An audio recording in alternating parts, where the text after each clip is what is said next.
Hello guys, welcome to Flair Education. मैं काफ़ी देख रहा हूँ कि इंटरनेट पे कुछ क्वेश्चंस जो कि एसबीआई पीओ में पूछे गए थे वो वायरल हो रही है।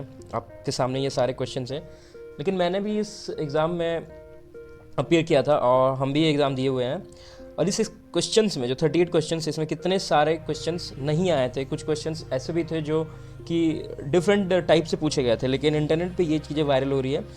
लोगों को ये, स्टूडेंट्स को ये दिखाया जा रहा है कि it was really easy to attempt, but it was not like that. Questions कुछ ऐसे थे कि हम 1 से लेकर 38 तक आपको पूरी तरह से बता देते हैं कि कौन कौन से क्वेश्चंस आए थे, कौन कौन से क्वेश्चंस किस तरीके से आए थे। सो लेबनान प्राइम मिनिस्टर, ये आया ही नहीं था क्वेश्चन। जैसे कि second number, global hunger index, India's rank पूछी ही नहीं गई थी। इसमें पूछा गया था कि 5 ऑप्शन थे, इसमें पूछे गए थे कि इंडिया के नीचे कौन सा कंट्री है, कौन सा कंट्री है, वो पूछा गया था। ये क्वेश्चन डायरेक्ट था कि न्यू चेयरमैन ऑफ सेल, वो भी इस तरीके से पूछा गया कि था कि Soma Mandal has been appointed for which body, ऐसा करके। फिर wind tunnel in APJ Abdul Kalam complex, ये पूछा ही नहीं गया था। कीथम लेक, ये पूछा ही नहीं गया था। इसमें पूछा था यूनेस्को अलॉट्स इंडियाज़ विच टाइगर रिजर्व, ये पूछा ही नहीं गया था। बेसिकली ये घुमा के क्वेश्चन था कि सतपुरा टाइगर रिजर्व किस स्टेट से बिलोंग करता है, ये था, जो कि 7 नंबर क्वेश्चन पे है। तो 6 तो पूछा ही नहीं गया था। फिर काजीरंगा नेशनल पार्क, ये किस बच्चे को नहीं पता है, ये क्वेश्चन पूछी ही नहीं गई थी। फिर who has become the first women's empowerments, या ये वाला क्वेश्चन पूछा गया था, but I guess it's she did umpiring in test match. फिर insurance amount release by world bank, ये पूछा ही नहीं गया था। अपॉइंटमेंट ऑफ सोमा मंडल, यही जो क्वेश्चन कितना नंबर पे था, सोमा मंडल 3 नंबर को, फिर 7 नंबर पे दिखा रहा है। फिर इंक्रीज इन डिजिटल पेमेंट, ये एक क्वेश्चन था जो कि डेटा रिलेटेड थी। और इस बार के जितने भी क्वेश्चन हैं, मुझे लगता है कि सारे के सारे, मतलब majority of the questions were related to datas, मतलब कितना प्रतिशत यूपीआई ट्रांजेक्शन बढ़ के कितना प्रतिशत हुआ, इंटरेस्ट रेट ऑयल वगैरह का कितना गवर्नमेंट ऑफ इंडिया डिसाइड किया है, ये सब था। फिर उत्कर्ष स्कीम, ये क्वेश्चन था, उत्कर्ष स्कीम। फिर नेक्स्ट, हाँ, which bank has 51% stakes in LIC, ये क्वेश्चन इस प्रकार से थी कि एलआईसी किस कंपनी को ओन करती है, ये क्वेश्चन था। ये वाला था कि हाँ, गृह में कौन सा ए का full, what A stands for in गृह, ये क्वेश्चन था। फिर limits for ways and means advances, ये क्वेश्चन मुझे नहीं लगता ये क्वेश्चन था।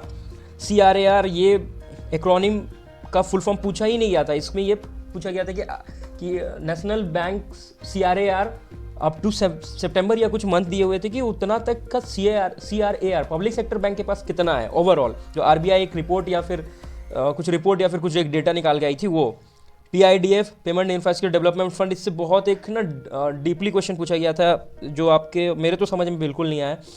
21 नंबर, जावा बाइक रिलेटेड टू, हाँ, ये क्वेश्चन पूछी गई थी कि जावा जब 1978 समथिंग कुछ ईयर में जब वो आया तो इस नाम से उसको बदल कर रख दिया गया था, फिर से उसको जावा नाम बदल कर रख दिया गया था। तो ये जावा कंपनी कौन सी कंपनी ओन करती है, ये क्वेश्चन था। होम उत्सव नाम से कुछ आया ही नहीं था। इक्विटस स्मॉल फाइनेंस बैंक के बारे में कुछ आया ही नहीं था। एम्बेसडर पूछा ही नहीं गया था। पॉइंट ऑफ सेल, ये उस क्वेश्चन का एक छोटा सा वर्ड था, कुछ एक बहुत डेटा रिलेटेड क्वेश्चन था, वो चीज़ थी। LIC IPO कुछ था ही नहीं। कुछ एक क्वेश्चन था IQO करके, जो सेबी ने निकाला था, वो UPI ऑटो रिकरिंग पेमेंट, हाँ, इस पर पूछा गया था कि UPI का नया फीचर कौन सा है, एंड दैट्स ऑटो पे, वो उसका आंसर होता। कंपैरिजन विथ इंडिया, क्वेश्चन कुछ था ही नहीं। टोटल ट्रांजेक्शन थ्रू UPI इन 1 क्वार्टर, वही क्वेश्चन को घुमा फिरा के इन लोग दे रहा है। Question number, increase in digital payment 12 number. फिर ये QIP जो हम बात कर रहे थे इस क्वेश्चन में, 25 LIC IPO, वही क्वेश्चन था कि QIP में P का फुल फॉर्म क्या है, P क्या है उसमें। और एक क्वेश्चन था लाइट हाउस रिलेटेड कि लाइट हाउस जो वो कुछ गवर्नमेंट ऑफ इंडिया ने जो लॉन्च किया था, कुछ एक स्कीम, वो कौन से मिनिस्ट्री के अंतर्गत आती है, वो क्वेश्चन था।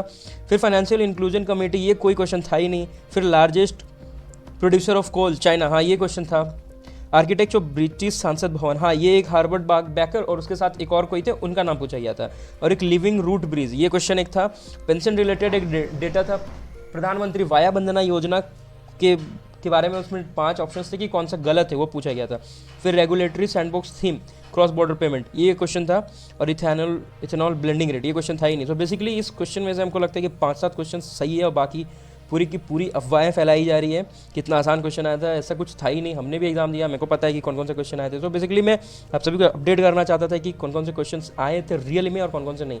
और एक और पॉइंट मैं ऐड करना चाहता हूँ कि अगर आप जीके का क्वेश्चन करके जाते हो किसी भी एग्जाम्स में, लाइक कि IBPS PO का एग्ज़ाम होने वाला है 4 फरवरी को, तो डेटा जो है वो अच्छे से करके जाओ। मतलब इस बार I don't know why but examiners are setting datas into the questions. तो बहुत डेटा रिलेटेड क्वेश्चन है कि यूपीआई ट्रांजेक्शन इस क्वार्टर में कितना प्रतिशत से बढ़ के कितना प्रतिशत, कितना बिलियन का transaction, data related. So you should focus on data.